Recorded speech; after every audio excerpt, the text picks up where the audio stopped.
A vaccine is a biotechnology product intended to provide acquired immunity against disease. In this video we looks how the vaccines are working.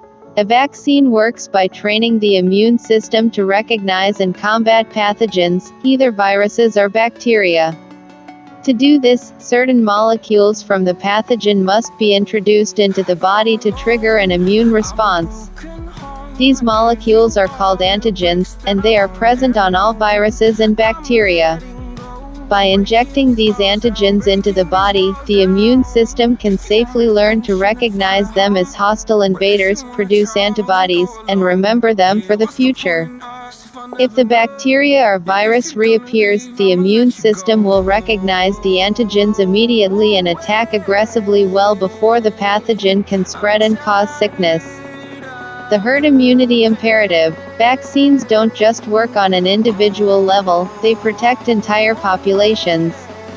Once enough people are immunized, opportunities for an outbreak of disease become so low even people who aren't immunized benefit.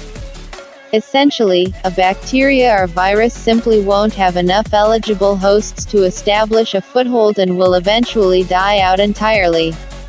This phenomenon is called herd immunity, or community immunity, and it has allowed once devastating diseases to be eliminated entirely, without needing to vaccinate every individual.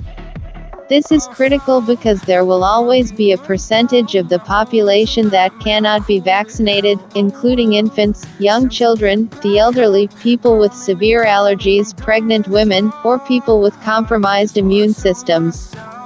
Thanks to herd immunity, these people are kept safe because diseases are never given a chance to spread through a population. Public health officials and scientists continue to study herd immunity and identify key thresholds, but one telling example is the country of Gambia, where a vaccination rate of just 70% of the population was enough to eliminate HIV disease entirely. However, if too many people forego vaccinations, herd immunity can break down, opening up the population to the risk of outbreaks. That is why many officials and doctors consider widespread immunization a public health imperative and blame recent disease outbreaks on a lack of vaccination. For example, in 1997, prominent medical journal The Lancet published research claiming to have found a link between the measles vaccine and autism. As a result, in following years the parents of over 1 million British children decided not to vaccinate their kids. The research has since been thoroughly debunked, but the number of measles cases has skyrocketed, from just several dozen a year in 1997 to over 2,000 cases in 2011.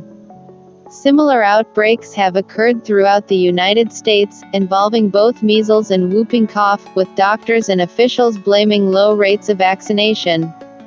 The Russian corona vaccine, developed by Moscow-based Gamaleya Institute, has cleared regulatory approvals in record time, less than 2 months after it got into human trials, raising concerns over its safety and effectiveness. The other vaccine candidates in human trials are not expected to be ready before early next year. Thanks for watching. Please subscribe our channel, Crazy Thinker.